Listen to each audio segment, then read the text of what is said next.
cemerlang mimpi, raihlah prestasi, berikan pendidikan dari hati nurani melayani. Sebentar kita bergerak, terapkan kurikulum merdeka dalam program sekolah penggerak. Bergandengan tangan, kuatkan SDM dan pendampingan, digitalisasi dan perencanaan yang berbasis data. Sebentar kita bergerak, terapkan kurikulum merdeka dalam program sekolah penggerak. Ini masanya siswa Indonesia merdeka dan berkaya, menjadi pelajar Pancasila. Saatnya sekolah Indonesia bertransformasi penggerak. Merdeka belajar, merdeka mengajar, dan merdeka berkarya.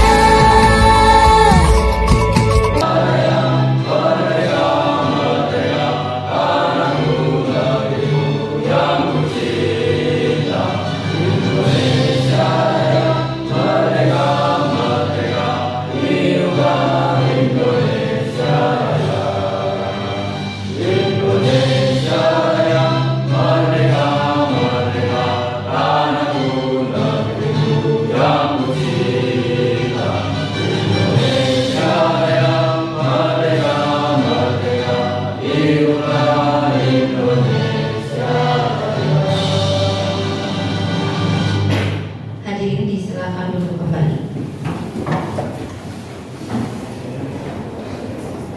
Baik, untuk acara yang ketiga yaitu sambutan.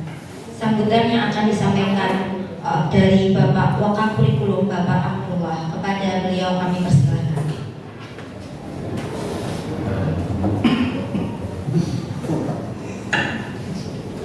Assalamualaikum warahmatullahi wabarakatuh. Waalaikumsalam warahmatullahi wabarakatuh. Yang terhormat Ibu Kepala Sekolah Sekolah Satuan, yang saya hormati Bapak Ibu Guru serta anak-anak yang berbahagia.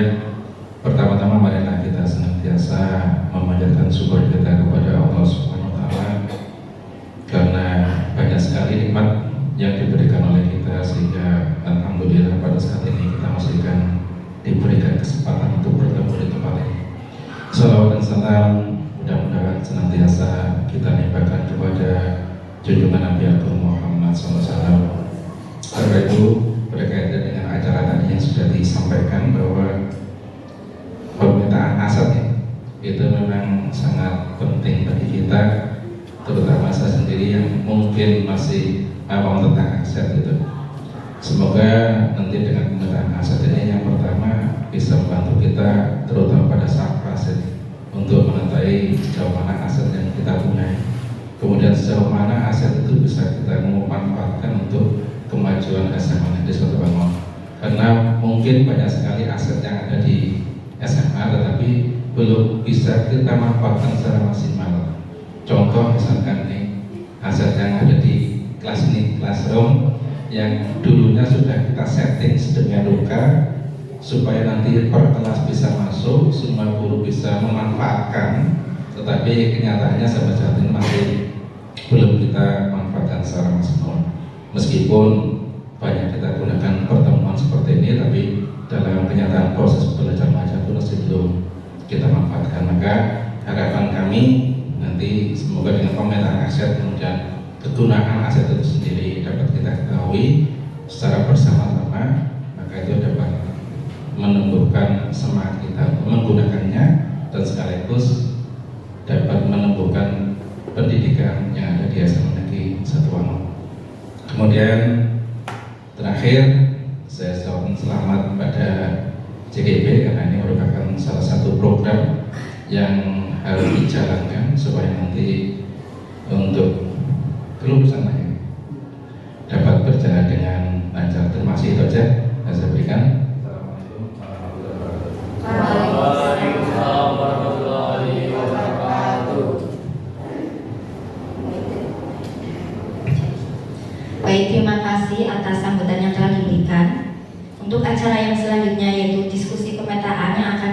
disampaikan oleh calon guru penggerak angkatan 11 SMA Negeri 1 Aman.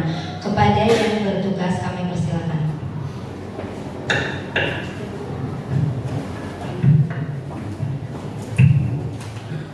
Baik, Assalamualaikum warahmatullahi wabarakatuh. Waalaikumsalam warahmatullahi wabarakatuh.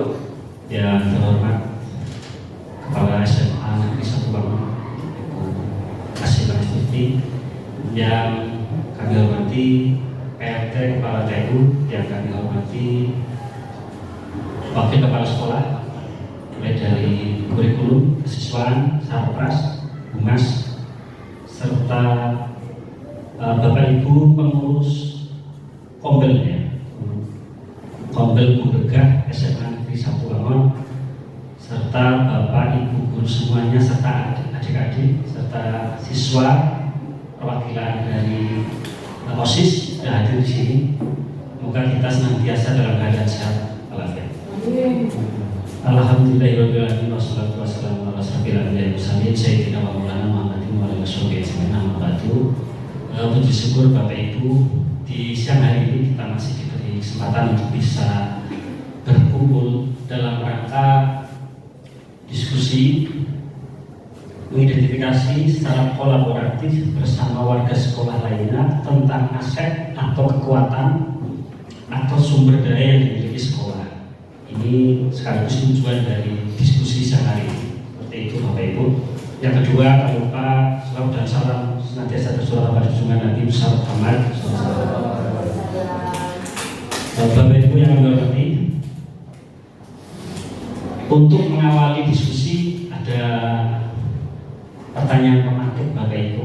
Ini diskusi ini sangat strategis ini Bapak Ibu, sudah dihadiri oleh stakeholder sekolahan, pelaksana program sekolah dari RK 1 sampai 4 sudah hadir di sini.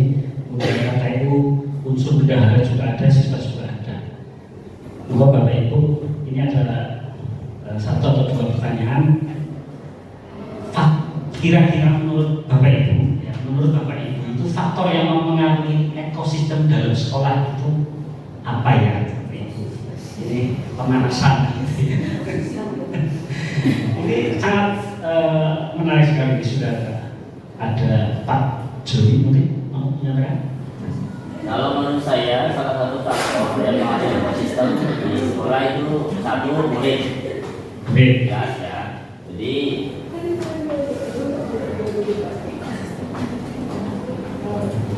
kita sharing dengan saya Bapak Ibu. ini harus Punten.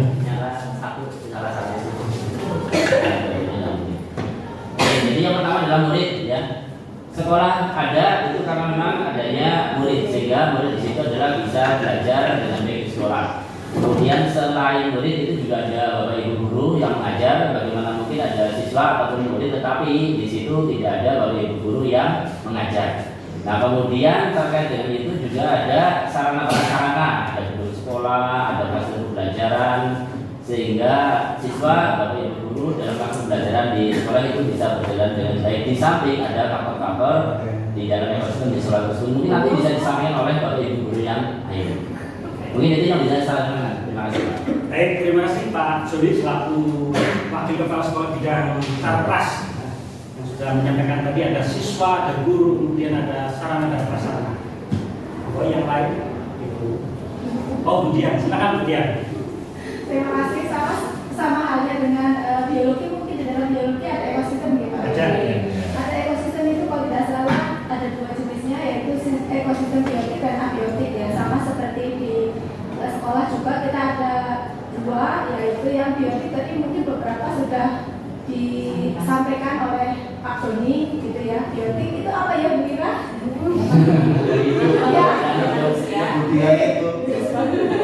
Nah itu begitu. Itu yang berhubungan dengan kehidupan mungkin. Ya seperti yang disampaikan oleh Pak Joni, ada guru, ada siswa, terus mungkin ada komite, ada wali murid, ada apa lagi sih ya? Itu dan sementara yang abiotik yang tidak hidup itu ada berbagai macam, contohnya gedung, ya, sarana dan prasarana, kebijakan, seperti itu yang berpengaruh dalam kehidupan di sekolah. Terima Terima kasih. Kemudian ada biotik dan abiotik ya Bapak Ibu. Dari kemudian sama seperti apa ya, biologi ya, ekosistem atau lingkungan ternyata ada unsur-unsur. Sekolah juga ada. Yang lain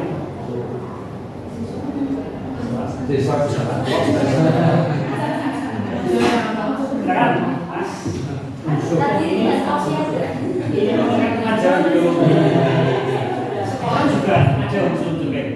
Baik, kalau dari menurut saya untuk perwakilan dari siswa untuk faktor yang mempengaruhi dari ekosistem dalam sekolah itu sama halnya sudah dijelaskan oleh Bapak Ibu guru dari Pak Joni dan juga Budian, bahwasanya ekosistem sendiri seperti halnya dari mata pelajaran kami yaitu yang sudah dijelaskan oleh Bapak Ibu guru yaitu biologi.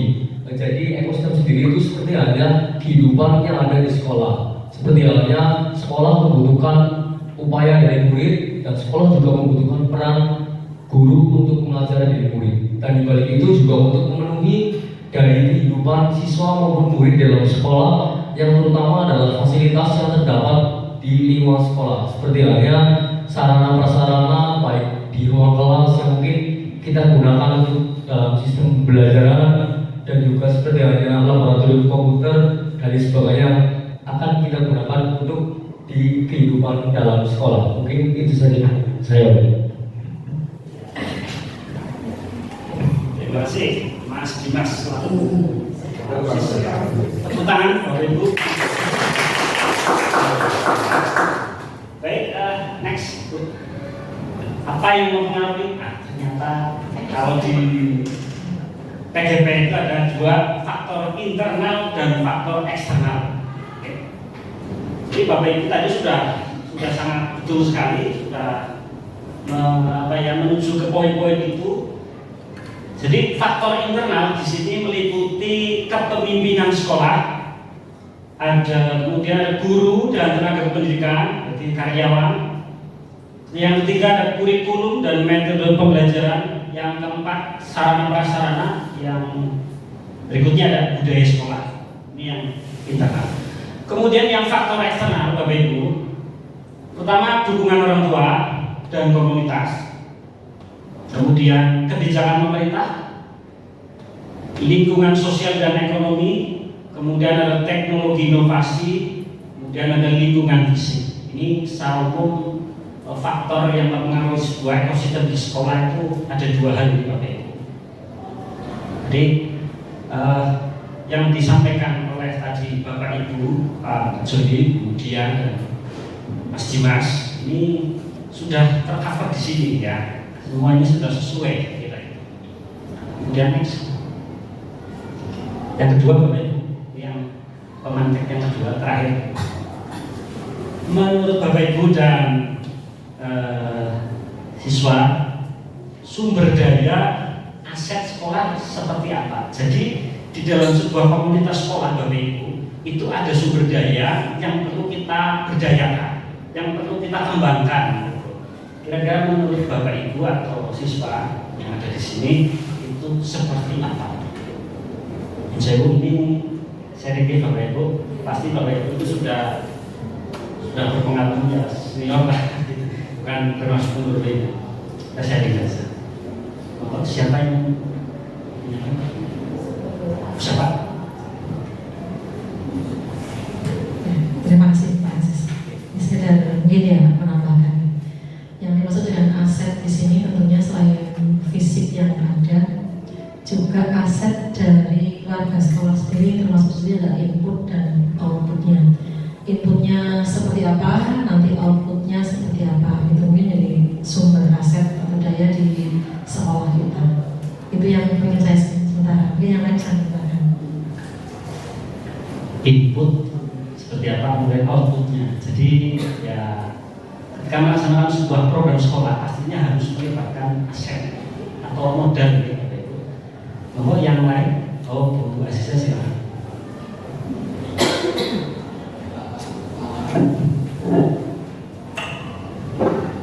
Terima kasih. Sumber daya aset sekolah seperti apa saja? Mungkin diantaranya ada sumber daya fisik atau aset berwujud. Di situ bisa berwujud ruang kelas, kantor guru atau kantor kepala sekolah, laboratorium, perpustakaan, dan lain-lain. Kemudian untuk yang kedua adalah sumber daya manusianya. Di situ ada tenaga pendidik, guru atau tenaga pendidikan, ada siswa serta mungkin ada kepala sekolah. Kemudian sumber daya finansial, ada dana operasional sekolah. Kemudian sumber daya teknologi, ada perangkat teknologi seperti komputer, tablet, perangkat lunak pembelajaran. Selanjutnya adalah sumber daya alam, di situ ada lingkungan hijau, ada kebun, pohon, dan lain-lain. Mungkin seperti itu. Ya, terima kasih. Panjang sekali jawabannya. Coba kita lihat saja cukup yang kedua dari Bapak Ibu. Ini sumber daya aset sekolah ada 7 Bapak Ibu. Yang pertama modal manusia. Jadi sudah disampaikan ada guru, ada siswa. Kemudian modal fisik. Jadi ada gedung, lab, ada fasilitas bangunan. Yang ketiga ada modal lingkungan alam. Jadi yang kita maksud di sini adalah sumber daya sekolah itu bukan di sekolah saja, tetapi di lingkungan sekitar sekolah. Di luar sekolah pun termasuk yang bisa kita manfaatkan. Lingkungan alam ya, contohnya itu ada sawah, jalan, embung. Kita sering memanfaatkan embung untuk jalan sehat. Yang keempat ada modal sosial. Ya, jadi misalkan damkar, puskesmas itu yang berkaitan dengan sosial, saling membantu, itu juga bisa kita berdayakan. Yang kelima ada modal politik, mungkin dewan, alumni jadi dewan itu kan bisa kita berdayakan. Di sana di Paman juga sudah menggunakan modal itu. Yang keenam modal agama dan budaya. Ini kalau agama kita kan agama mayoritas Islam gitu ya. Itu ada amalan atau apa misalkan, atau budaya Banyumas togeng atau apa, itu juga bisa kita budayakan di dalam rangka memberikan pembelajaran kepada siswa tentang kreativitas dan kearifan. Yang ketujuh ada modal finansial ya. Finansial seperti apa, keuangan ya, nanti kita akan kupas dengan Bu Rofi ya saat diskusi itu. Jadi saya tidak hanya secara garis besar saja seperti itu, ada 7 Bapak Ibu. Saya kira dari saya cukup ya, nanti lanjut Bu Lucy ya. Nanti ada pendekatan berbasis defisit maupun berbasis aset seperti apa. Terima kasih dari saya, dari Topik Walidaya. Assalamualaikum warahmatullahi wabarakatuh.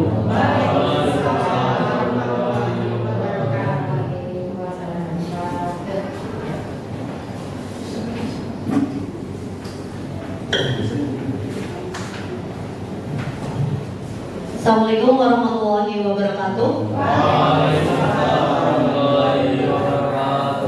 Izin melanjutkan dari pemaparan tadi oleh Pak Aziz ya. Tadi kita sudah membahas, kita sudah punya berapa sumber daya sebenarnya yang bisa dimanfaatkan. Ada 7 ya, yang tadi sudah disampaikan oleh Pak Aziz. Kemudian dalam pemanfaatan sumber daya itu kadang kita menggunakan pendekatan, yaitu ada 2, bisa pendekatan berbasis kelemahan atau kekurangan dan juga berbasis aset. Nah, lebih sering mana sih yang kita gunakan? Berbasis kekurangan atau berbasis kekuatan? Ya, misalkan saja saat kita menyusun sebuah program, kita itu lebih sering memikirkan kekurangan atau hambatannya, atau lebih memikirkan kekuatan dari masing-masing personalnya. Kira-kira apa Bapak Ibu? Lebih sering berbasis kekuatan atau kelemahan? Kalau menurut Bu Ira apa Bu Ira? Kelemahan. Saya kurang ini kayak dari nanti program itu tidak jalan ya saya pun seperti itu kayaknya Bu ya, kayaknya kita itu lebih sering berbasis kelemahan ya. Ketika kita sedang menyusun suatu program tertentu, kita lebih sering memikirkan hambatannya nanti apa ya, masalahnya nanti apa ya, seperti itu. Oke, untuk memperjelas mengenai defisit dan juga asset based thinking, kita amati video berikut.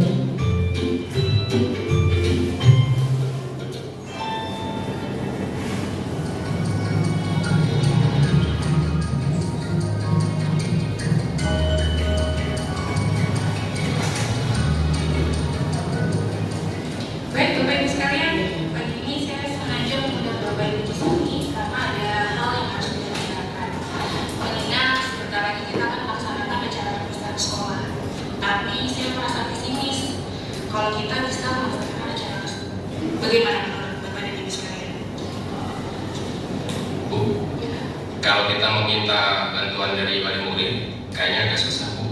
Tahun kemarin mereka tidak mau untuk menyumbang uang. Iya sih. Tapi kalau acara perpisahan tidak dilaksanakan, orang tua murid akan menanyakan kepada saya. Kalau kita buat acara seadanya Bu, dengan barang-barang yang nanti kita punya itu susah juga. Minimal kita harus punya sound system, dan itu kita tidak punya. Terus kita harus sewa dan tidak ada dananya. Belum lagi nanti sewa panggung, dekorasi. Ya, kalau seperti itu kondisinya Bu, kita tidak usah mengadakan acara apa-apa. Ya memang sih, tapi sayang juga dengan dana yang sedikit, kita harus melaksanakan acara perpisahan. Iya Bu, kalau kita mengadakan acara perpisahan, berarti kita harus mengisi acara perpisahan tersebut dengan tari-tarian atau dengan yang lainnya. Dan kita juga harus melatih murid kita untuk tampil nanti di acara perpisahan. Kalau saya pribadi tidak sanggup, waktunya terlalu mepet. Saya setuju. Acara itu kan membutuhkan dana dan waktu. Kemudian latihan berkali-kali. Lagi sekarang kondisinya waktu kita sangat mepet. Baiklah, kalau gitu kita putuskan tahun ini kita tidak mengadakan acara perpisahan sekolah, kecuali jika kita mendapatkan dana dari pusat atau ada dana bos yang bisa kita gunakan untuk acara perpisahan ini.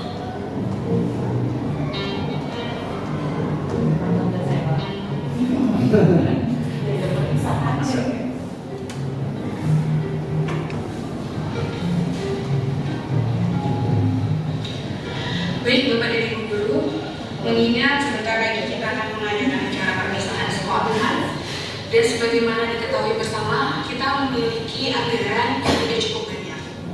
Bagaimana kalau kita menggunakan apa yang ada dan apa yang bisa kita lakukan agar acara perpisahan berkesan untuk anak-anak murid kita? Iya Bu, kita bisa membuat acara perpisahan sesuai dengan kemampuan kita. Misalnya kita bisa meminjam aula kecamatan.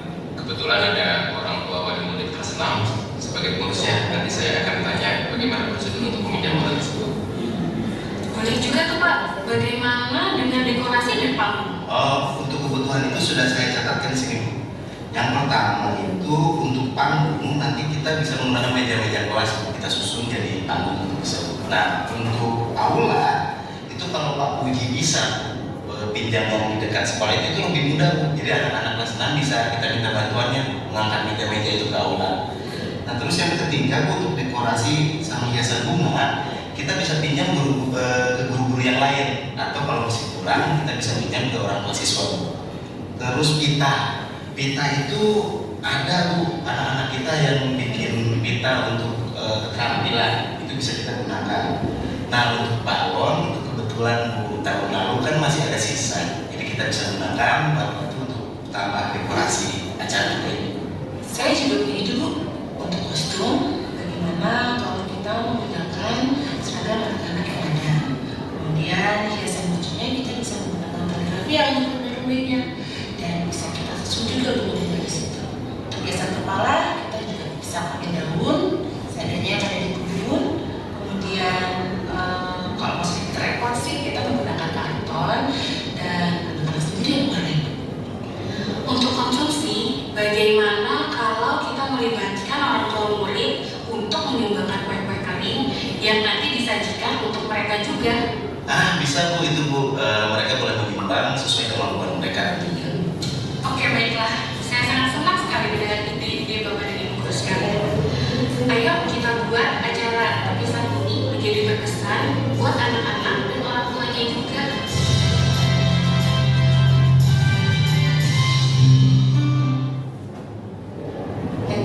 Tadi Bapak Ibu sudah menyaksikan video ya.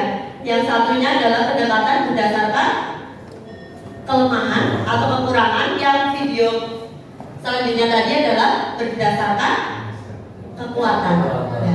Kalau berdasarkan kelemahan itu yang dipikirkan saat menyusun program itu apa saja sih Bapak Ibu? Atau mungkin anak-anak bisa menyampaikan yang dari video tadi. Yang dipikirkan? Biayanya nggak ada, materi, pengisi kegiatannya nggak ada. waktunya nggak ada untuk latihan, Anggarannya terbatas. anggarannya terbatas, tempatnya nggak ada juga, soalnya juga nggak ada. Jadi yang dipikirkan di benak kita itu hanya kekurangannya saja, hambatannya saja, masalah yang akan timbul. Dan akhirnya apakah sekolah bisa maju? Tidak. Akhirnya nggak ada kegiatan perpisahan. Dan itu tentu saja seperti yang disampaikan oleh Bu Ira tadi, penontonnya kecewa, semuanya kecewa karena tidak jadi dilaksanakan perpisahan. Sedangkan tadi kalau yang pendekatan berdasarkan kekuatan, kira-kira lebih positif nggak sih Bapak Ibu rasanya dari menyaksikan video yang tadi? Seperti ada semangat ya. Ya, karena di situ kita mencoba untuk menggali aset-aset yang ada di sekolah. Ya, yang tadi misalkan panggung, anak-anak bisa menyusun meja-meja supaya dijadikan panggung. Lalu konsumsinya tadi dari wali murid. Kostumnya bisa dari seragam atau mungkin tadi dari rumbai-rumbai yang dibuat dari raffia. Kira-kira saya kenal.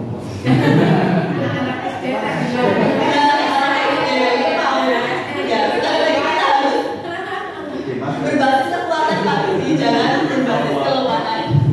Ya. Oke. Untuk deficit based approach di sini kita fokusnya pada masalah dengan tadi. Kemudian berputar pada masalah utama. Kemudian mengidentifikasi kebutuhan. Tadi soalnya nggak ada harus bayar dan lain sebagainya. Kemudian fokus mencari bantuan atau sponsor dan merancang untuk menyelesaikan masalah. Dan ini sebaiknya kita hindari. Ya, kita lebih baik menggunakan pendekatan berbasis kekuatan. Ya. Ya, di sini untuk pendekatan berbasis kekuatan berarti sama seperti yang tadi di video, kita itu fokus pada kekuatan atau aset yang ada di dalam sekolah. Lalu membayangkan masa depan, berpikir kekuatan yang ada untuk kesuksesan, lalu mengorganisasikan kompetensi dan sumber daya, seperti tadi mungkin bisa pakai hiasannya dari daun-daun yang ada di kebun seperti itu, lalu merancang berdasarkan visi dan misi. Jadi nanti ke depannya semoga kita bisa melakukan pendekatan berbasis kekuatan ya, dalam menyusun program-program yang ada di sekolah. Nah, untuk analisis sumber daya yang tadi ada 7 modal akan disampaikan atau dipimpin oleh Bu Novi.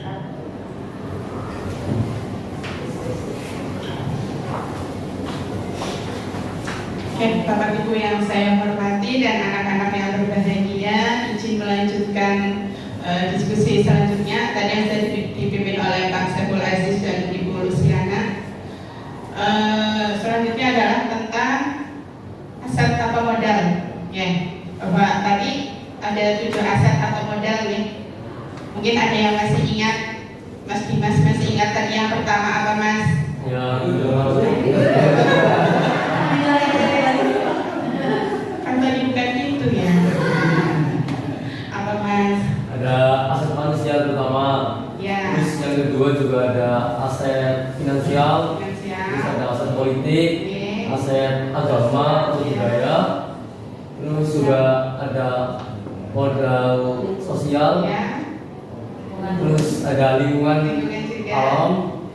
Terus juga ada politik. Satu ya. Ada politik. Oke, keren.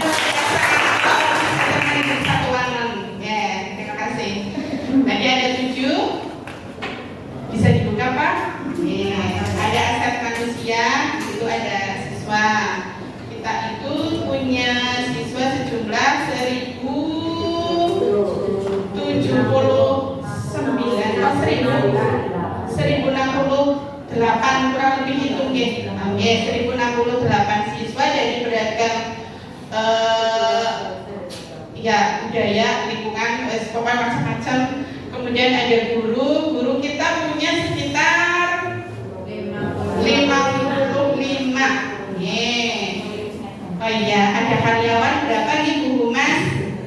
16. Keren Bu Humasnya. Udah ada 71. Ada kepala sekolah, ada orang tua murid, ada komite sekolah juga. Itu masuk dalam aset manusia. Kemudian yang kedua itu adalah, oh ya, siswa di sini sini itu berperan aktif dalam menerima pembelajaran, berpartisipasi aktif dalam kegiatan sekolah, kemudian berperan dalam prestasi. Bahwa kita itu sudah prestasinya sudah banyak sekali. Yang terakhir itu ketika kita membawa piala kaca ya Bu Ira, iya, yang juara umum, iya. Yang kedua adalah aset fisik.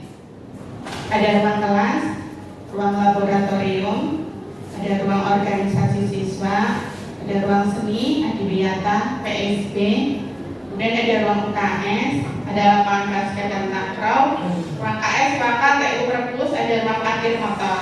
Sebentar Pak.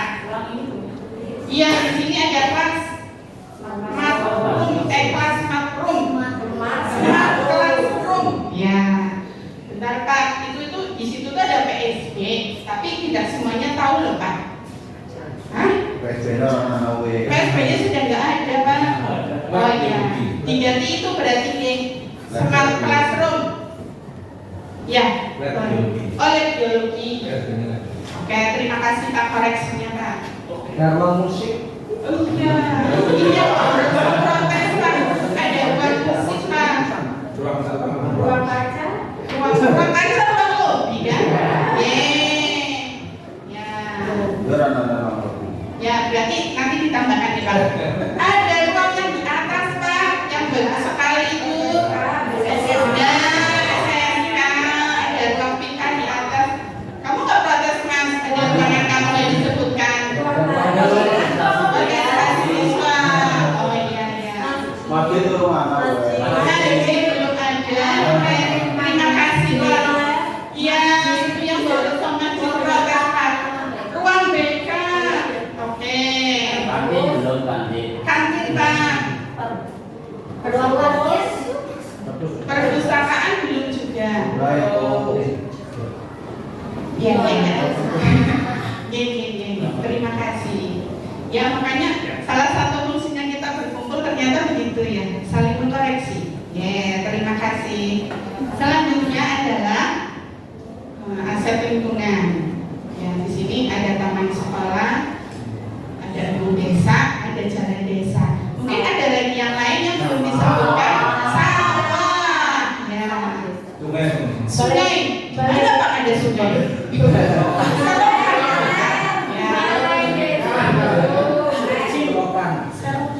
Balai desa. Balai desa. Oh iya. Apa? Kurang. Balai desa kan kita Iya, balai desa Pak. Berarti kurang selokan, sawah, balai desa. Masih ada lagi Bapak Ibu? Masih. Bapak. Anak-anak ada lagi. Apa Mas Mahesa mau apa? Lingkungan. Mungkin kalau soal lingkungan ada itu yang apa? Apa? Ibu, apa? Dia beda, yang mau disampaikan beda. Rumah sakit, rumah sakit. Maniswa. Pak tadi yang pasang. Masa? Kamu mau menyampaikan apa Mas? Kita kasih kesempatan dulu supaya Mas Mahesa untuk menyampaikan apa Mas? Mungkin ada dari jawab sih sebenarnya yang saya mau sampaikan seperti itu balai desa. Oh balai desa, oke. Kalau itu yang kita memanfaatkan lahan-lahan sempit sebelah parkiran, ini boleh masuk atau enggak? Apa masuknya taman sekolah nih? Yang bagus jauh mana itu mana? Lingkungan jauh mana? Lingkungan sekitar. Alam. Ya.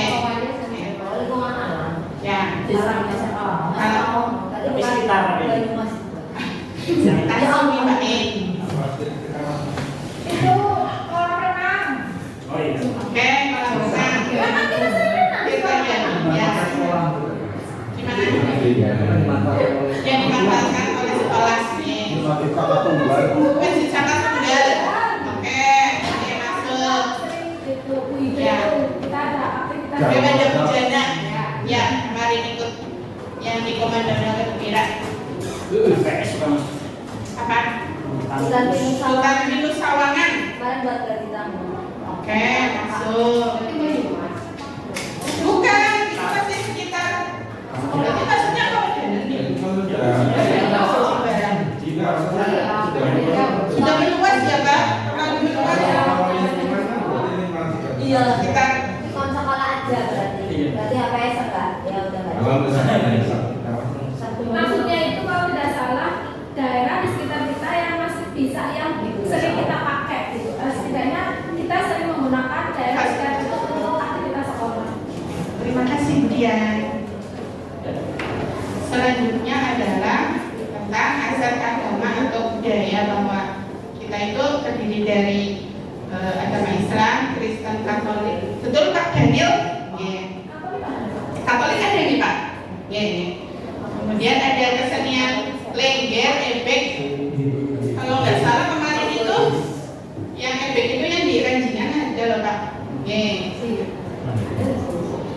Kemudian, oh sintren ada. Sintren?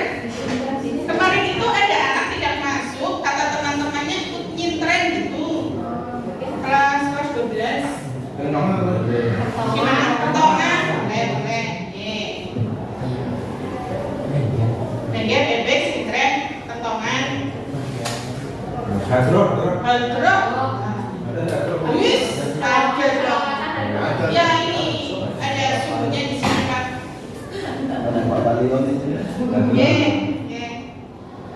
Cukup ya, cukup ya. Kemudian makanannya untuk Sokaraja, mendoan, geleng, mireng, cimplung masuk ya cimplung.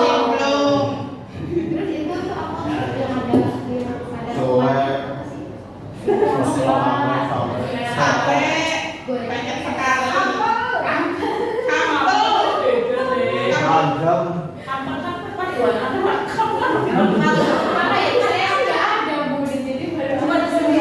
Cuma ada di sini ya Mbak Novia ya. Kemudian ada masjid Saka Tunggal di sini. Ada karakter ramah dari belakang Sultan. Terus terang apa anaknya? Belakang. Ya, karakternya orang belakang Sultan. Kalau perempuan Suti. Oh iya, belakang Sultan dan belakang Suti. Ngomong belakang Sultan jangan. Kemudian ada sedekah bumi, Kapati, Mitoni. Begalan. Begalan, bukan begalan.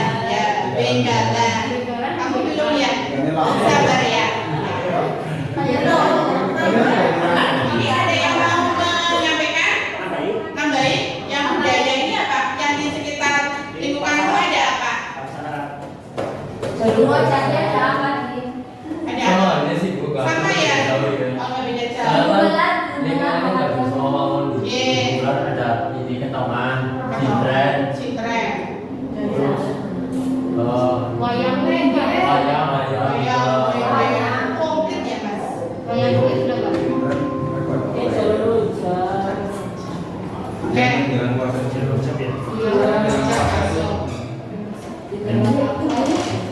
Ada apa? Yang menjelang puasa itu Nyadran. Nyadran. Ada apa Dek di rumahmu Dek? Tadi mau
Iya. Iya ya. Macam-macam. Kodamnya gue langsung sholawatan. Enggak. Oke. Ya, next. Terima kasih Mbak Lesti. Aset sosial yang kita miliki ada Komber Lah, pokoknya hadir di sini ya. Kemudian ada MGMP, ada PBRI, ada paguyuban orang tua, alumni, PMI kita daftar. Puskesmas masuk, BKKBN, nah itu masuk. DP 2, iya gitu. BNN, KPA, ya Komisi Perlindungan Anak. Puskesmas sudah tadi ditambahkan di Pak Ajis. Mungkin ada lagi yang lain? Bang ada BPD, BNI, PKK, BRI. Ya, PKK. Oh, Bengkulu Selamat. Polsek. Koramil. Banyak sekali. Lanjut aset politik. Oh iya, kecamatan ada kenalan ya Pak. Di sini aset politik ada anggota DPRD, kerjasama dengan Polsek Koramil, kerjasama dengan Puskesmas, kerjasama dengan Jakar dan PMI. PNN itu Berarti bedanya apa? Sama yang politik. bisa dibuatnya. Ini maksudnya politik mana tuh? Ada MOU. Aset politik itu ada MOU-nya. Sedangkan nanti aset yang politik di luar prosedur mana?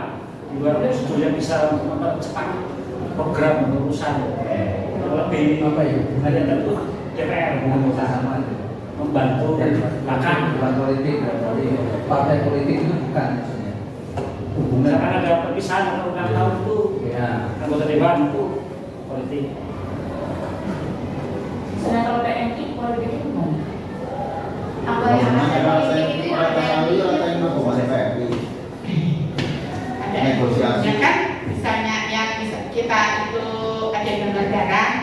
Nah, itu kan ada pasal-pasal yang disebutkan kan. Nah, itu masuk dengan politiknya di situ. Walaupun politik praktis. Ya. Ada yang bagus itu berarti ada yang politik. Bagaimana kemudian? Oh, Pak Am, bagaimana Pak Am? Yang ada MUI berarti. Jadi masuk dengan ini, gitu. Karena ada pasal-pasal yang disetujui oleh kedua belah pihak Pak. Oke. Ya PNN Pak. Bambang juga nih, BNI.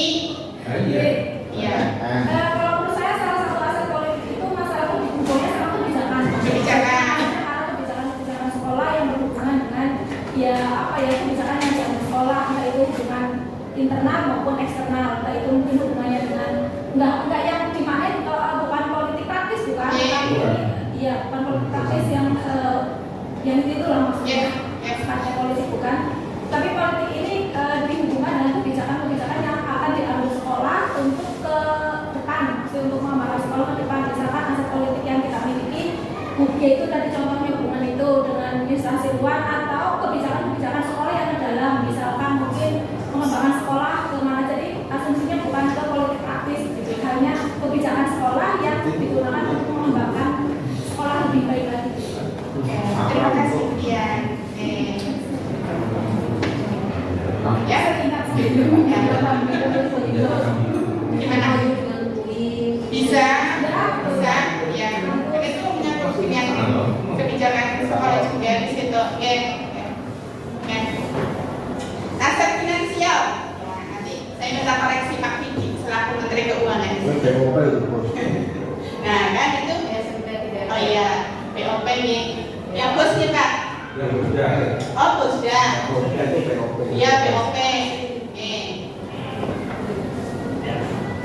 Ada komite sekolah, ada alumni dari Bangkatan, BNI, PKK. Bagus Pak Vindi. Oh, Gunung Selamat Pak. Dari tadi itu Gunung Selamat terus ya. Oh, gitu. Koperasi. Oh, koperasi.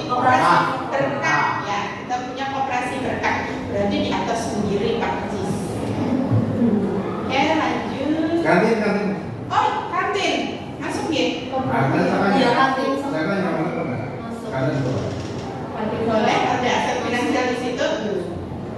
Ada karena ada peredaran uang di situ ya Pak, di sekolah bisa masuk mensejahterakan anggotanya, karyawannya, kantin sekolah. Siswa atau guru kalau bisa juga. Cukup? Apakah masih ada lagi? Sakit. Lanjut. Selesai nih. Oke. Terima kasih atas perhatiannya, atas waktunya. Kami pun sudah 7 Pak. Oh, Pak Anam nanti menyusul Pak. Saya kembalikan kepada moderator.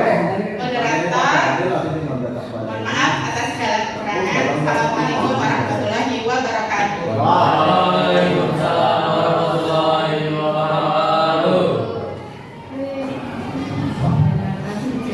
Baik, terima kasih atas paparan yang telah disampaikan, yaitu tentang pemetaan aset dan sumber daya sekolah oleh CGP SMA Negeri 1 Wangon Angkatan 11. Beri tepuk tangan yang kedua. Tadi sangat mudah dipahami ya tentang aset-aset yang ada di sekolah kita. Tadi paparannya juga sangat bagus dan sangat menggelegar. Oke, untuk acara selanjutnya yaitu penutup, marilah kita tutup kegiatan sosialisasi pemetaan aset sumber daya sekolah dengan bacaan hamdalah bersama-sama. Baik, dari saya cukup sekian. Kalau ada salah dimaafkan. Wassalamualaikum warahmatullahi wabarakatuh. Waalaikumsalam warahmatullahi wabarakatuh. Ya, tadi saya begini ya. Baik, silakan untuk sesi foto terlebih dahulu. Yang di sini ya, yang kita melihat ke sini ya. Oh,